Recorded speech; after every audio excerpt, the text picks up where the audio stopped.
Today, I'll briefly talk about the power of consistency and building habits, both in the positive and negative sense. There's a short poem we studied back in secondary school that I've never forgotten. Little drops of water, little grains of sand, make the mighty ocean and the pleasant land. It's easy to see the mighty ocean and not the little drops that make it up. It's easy to see the land without seeing the sand. Sometimes, we drastically underestimate the power of just one day and wildly overestimate the impact of 10 years. But here's the truth: the time will pass anyway. If you consistently read just 10 pages a day, you'd read approximately 1 book a month, 12 books a year, and 60 books in 5 years. Imagine the amount of mindset shift that would cause. If you watch a 30-minute educational video every day, you would accumulate about 183 hours of learning in a year.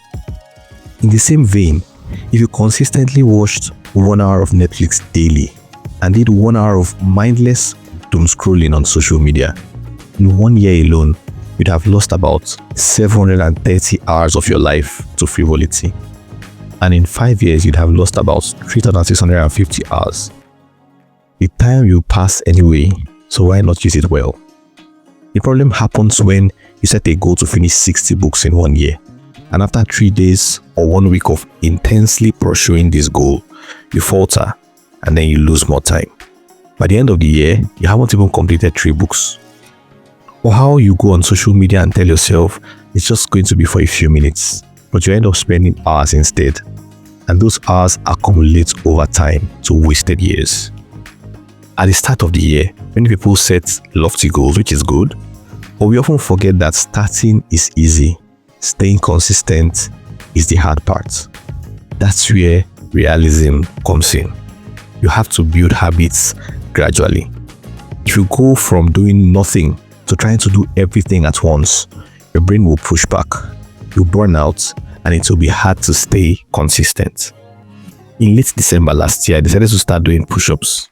And my goal for the first quarter of the year was to be able to do 50 push-ups consistently by the end of March. I began with 20 a day, and even 20 was quite challenging at the time because it had been a long time since I left it. Then I moved to 25, 30, 35, 40, and then today I'm comfortably able to do 50 in one go, sometimes even up to 70. And 150 in total over the day.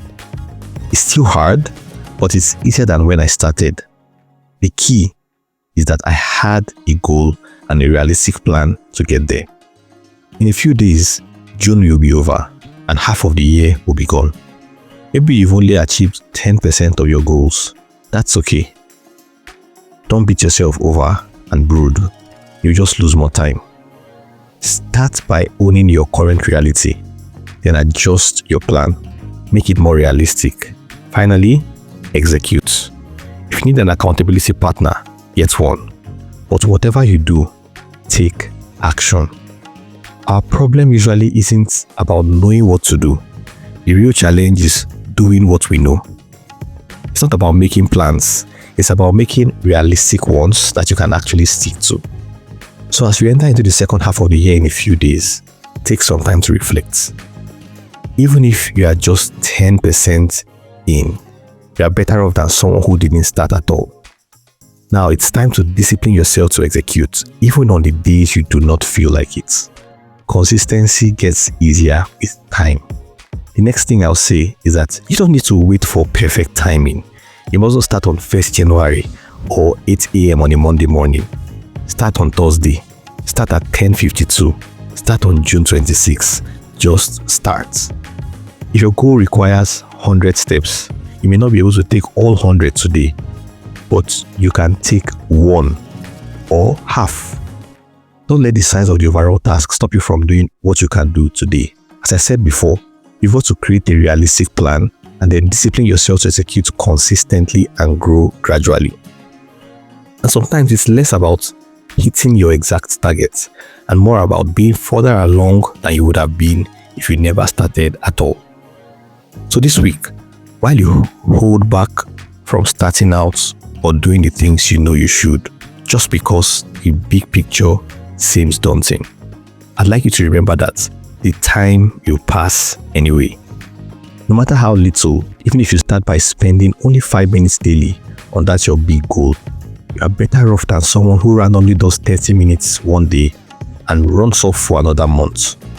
You can start with 5 minutes and build gradually till it becomes a habit. You can start by taking just one small action daily and then gradually increase intensity over time as the action becomes a habit and it gets easier for your mind to automatically do it.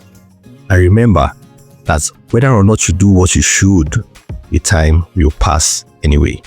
Have a lovely week ahead. Keep showing up and keep being amazing. My name is Murphy Nnamdi Ochuba.